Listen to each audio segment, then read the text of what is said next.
Hi guys, good morning. Chapter 5 है guys, कुछ 3-4 problem sums बाकी हैं, वो हम बाद में देख लेंगे। आज हम करने जा रहे हैं guys chapter 3 linear equation in two variables के एक्सरसाइज 3.3 के प्रॉब्लम सम्स। गाइस ये बहुत इंपॉर्टेंट प्रॉब्लम सम्स है और काफी स्टूडेंट्स को यूनिट टेस्ट में आने वाला ही है, इसलिए हम पहले ये कर लेते हैं। इजी है, आपको सिर्फ 2 इक्वेशन फॉर्म करनी है गाइस, ठीक है। वैसे क्या होता था, आपको इक्वेशन दी होती थी और आपको बोला होता था कि एलिमिनेशन, सब्स्टिट्यूशन या क्रॉस मल्टीप्लिकेशन मेथड से आपको सॉल्व करना है। लेकिन गाइस यहाँ पे प्रॉब्लम सम्स में आपको इक्वेशन बनानी है।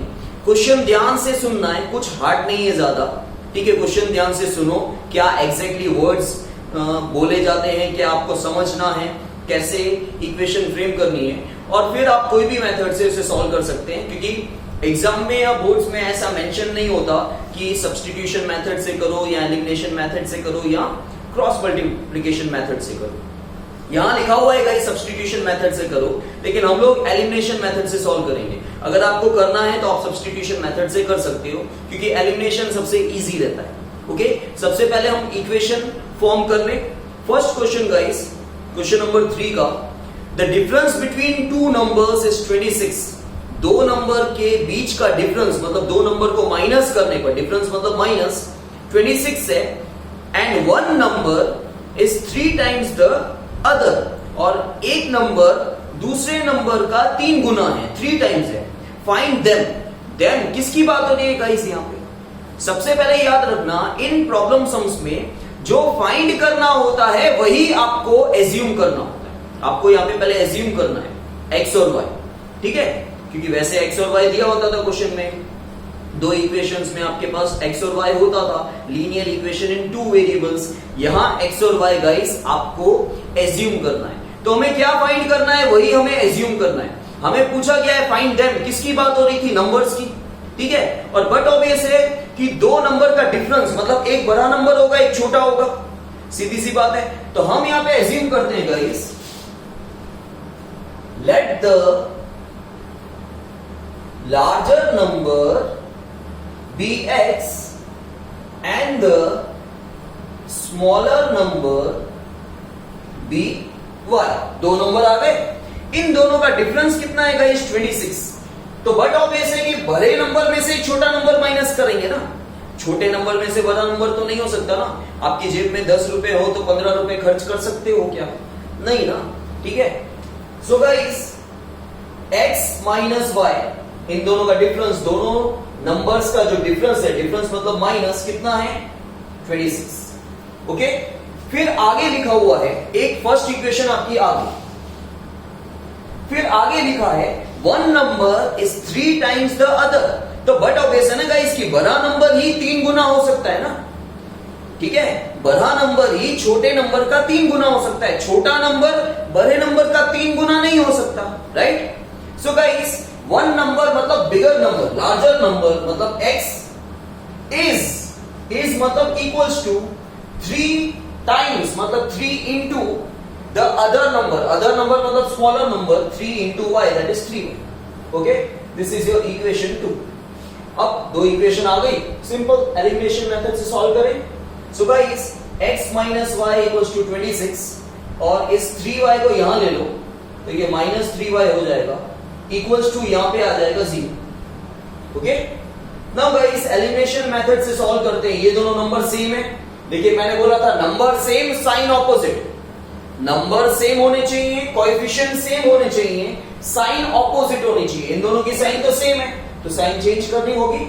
तो ये प्लस है तो माइनस, ये माइनस है तो प्लस, यहां पे कर दो माइनस। वैसे 0 का तो कोई साइन होता नहीं है। ओके, सो ये हो गया कैंसिल, माइनस प्लस माइनस, 3 में से 1 गया 2, बड़े नंबर के आगे साइन प्लस की, 26 में से 0 माइनस करोगे तो 26। So guys y equals to 26 divide by 2, that is 13। y की वैल्यू आ गई। Now put y equals to 13, दोनों में से कोई भी एक इक्वेशन ले लो, मैं सेकेंड वाली ले लेता हूं, in equation 2। What is equation 2? x equals to 3y, ठीक है। इसमें y की वैल्यू पुट कर दो, that is 13। therefore x equals to 13 3s are 39. So guys x और y की वैल्यू आ गई और x बिगर नंबर था, देखो उसकी वैल्यू भी ज्यादा है और इसकी कम है ना, और x y का 3 गुना था ना, देखो x का आंसर इसका 3 टाइम्स है। फिर स्टेटमेंट लिखना है आपको लास्ट में, therefore the larger number is x, that is 39, and the smaller number is y, that is 13. Okay, समझ में आया? Now the next sum.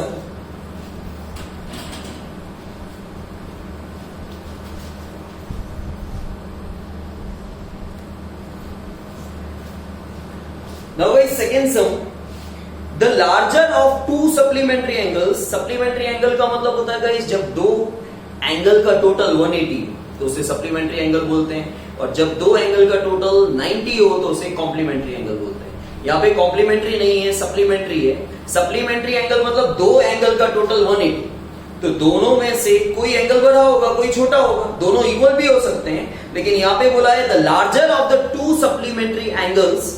देखो सप्लीमेंट्री एंगल का मतलब होता है दो एंगल का टोटल 180, तो गाइस 90-90 भी हो सकता है, लेकिन यहां क्या बोला है, एक लार्जर एंगल है एक स्मॉलर एंगल है, टोटल 180। ओके, ये क्वेश्चन में बोला गया। So guys, the larger of two supplementary angles exceeds the smaller by 18. ठीक है, दो एंगल में से एक लार्जर एंगल है एक स्मॉलर एंगल है, लार्जर एंगल स्मॉलर एंगल से 18 ज्यादा है। फाइंड देम, मतलब वही लार्जर एंगल और स्मॉलर एंगल फाइंड करना है, तो हमें जो फाइंड करना है वही एज्यूम करना होता है। ठीक है, so guys let the larger angle of supplementary angles be x and the smaller angle of supplementary angles be y। अब गाइस क्या बोला गया है कि larger angle exceeds the smaller angle by 18, लेकिन गाइस अगर आप इसको सिंपल इंग्लिश को हिंदी में कन्वर्ट करोगे तो आप क्या बोलोगे, लार्जर एंगल स्मॉलर एंगल से 18 ज्यादा है। लार्जर एंगल स्मॉलर एंगल से 18 ज्यादा है पीछे बोलोगे। इक्वेशन बनाते वक्त ऐसा नहीं करना है, इक्वेशन बनाते वक्त अपने आप से क्वेश्चनिंग करो, लार्जर एंगल है पहले है बोलो, फिर क्वेश्चन करो क्या है, तो लार्जर एंगल है पहले बोलना है आपको। तो लार्जर एंगल है मतलब इक्वल्स टू, है मतलब इक्वल्स टू क्या है, स्मॉलर एंगल से 18 ज्यादा। ठीक है, लार्जर एंगल मतलब x है इक्वल्स टू क्या है, स्मॉलर एंगल मतलब y से क्या है, 18 ज्यादा है मतलब प्लस 18। ओके, इस तरह इक्वेशन बनानी है। अगर आप सिंपल हिंदी बोलोगे लार्जर एंगल स्मॉलर एंगल से 18 ज्यादा है तो आपको इक्वेशन नहीं बनाने है, क्योंकि है कहां आना चाहिए वो आपको पता होना चाहिए। अपने आप से क्वेश्चनिंग करनी है, लार्जर एंगल है क्या है, स्मॉलर एंगल से क्या है, 18 ज्यादा है प्लस 18। आए समझ में? तो गाइस प्लस y को यहां ले लो, माइनस y हो जाएगा equals to 18। This is your first equation. Second equation आपको यहां से सोचनी है, कौन से एंगल्स हैं गाइस, क्योंकि और कुछ लिखा हुआ नहीं है क्वेश्चन में, सप्लीमेंट्री एंगल्स हैं। तो सप्लीमेंट्री एंगल में दोनों एंगल का टोटल कितना होता है, 180। So x plus y equals to 180। अब इसे सॉल्व करेंगे, x minus y equals to 18, x plus y equals to 180। ठीक है, डायरेक्टली ये कैंसिल हो रहे हैं। So guys 2x equals to 198, so x equals to 198 divided by 2. So guys 2 9s are 2 9s are. Okay, now guys put x equals to 99 in equation, कोई भी equation ले लो आप, फर्स्ट वाली ले ले। Now what is first equation, x minus y equals to 18। यहाँ पे आप x की वैल्यू पुट कर दो, 99 माइनस y इक्वल्स टू 18। एक काम करो, 18 को यहाँ ले लो माइनस 18 और माइनस y को वहां ले जाओ तो प्लस y हो जाएगा। So guys y equals to 181। Okay, फिर आपको लास्ट में स्टेटमेंट लिख देना है, therefore the larger angle is 99 and the smaller angle is 81. Okay?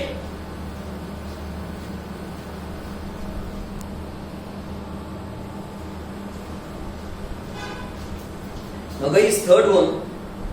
The coach of a cricket team buys 7 bats and 6 balls for rupees 3800. एक cricket team के coach ने 7 bat ली और 6 बॉल लिए 3800 में total. Later she buys 3 bats and 5 balls for rupees 1750. आगे चल के उन्होंने और 3 बैट और 5 बॉल लिए और टोटल पेमेंट किया 1750. Find the cost of each bat and each ball. Guys, हमारे पास जो कॉस्टिंग दी गई है 3800 और 1750, वो एक से ज्यादा बैट और बॉल के लिए। ठीक है, हमको एक बैट का कॉस्ट और एक बॉल का कॉस्ट निकालना है। Find the cost of each bat and each ball. So guys, हम एज्यूम करेंगे, let the cost of one bat be, cost है मतलब पैसों में होगी rupees x, and the cost of one ball be rupees y. Okay, एक bat का x rupees है और एक बॉल का y रुपीज है। पहले कोच ने कितने बैट लिए? 7 बैट्स, तो एक बैट का x रुपीज, तो 7 बैट का 7x रुपीज प्लस एक बॉल का y रुपीज, तो 6 बॉल का 6 इंटू y। टोटल कितना पे किया? 3800। ओके, उसके बाद अगेन कोच ने 3 बैट और 5 बॉल लिए। एक बैट का x रुपीज, तो 3 बैट का 3x और एक बॉल का y रुपीज। ठीक है, तो 5 बॉल कितने के होंगे? 5 इंटू y, 5। टोटल कितना पे किया? 1750। ओके, दो इक्वेशन आ गई आपके पास। अब simple, this is equation 1 and this is equation 2. Guys, अब ना 7 के टेबल में 3 आता है, ना 3 के टेबल में 7, ना 6 के टेबल में 5 आता है, ना 5 के टेबल में 6। तो आपको क्या करना होगा? अगर आपको ये दोनों सेम करने हैं तो इस वाली इक्वेशन को 5 से मल्टीप्लाई कर दो और सेकेंड इक्वेशन को 6 से। ओके, सो 5 से मल्टीप्लाई करें, 5 7 जा 35, 5 6 जा 30 and 3800 into 5 0 0, 5 8 जा 40. This is 19,000. 6 3s are 18, 6 5s are 30, 6 zeros are 0, 6 5s are 33, 6 7s are 42 and 3 45, 4 6 1s are 6 and 4. Now guys, coefficients are same but sign opposite चाहिए, तो sign change करो। ठीक है, सबकी प्लस थी, सबकी माइनस कर दी, ये cancel, plus minus minus, this is 17x, इसमें से ये माइनस करेंगे तो आएगा 8500। So guys, x equals to 8500 divide by 17। Okay, so 17 5s are 85। So x कितना आ गया guys? x equals to 500। Now put x equals to 500 in equation, first equation ले लें, सेकेंड इक्वेशन ले लेते हैं, इजी है। So 3x plus 5y equals to 1750. So guys, x की वैल्यू 500, हमें y फाइंड करना है। This is 1500 plus 5y equals to 1750. Therefore 1500 वहां जाएगा, ये plus 5y है, so minus 1500. So guys, 5y equals to 250. Okay, so y equals to 250 divided by 5, 550s. Okay, so the cost of one bat is rupees 500 and the cost of one ball is rupees 50. ठीक है, समझ में आया? वही हमें find out करना था। Now the fourth sum.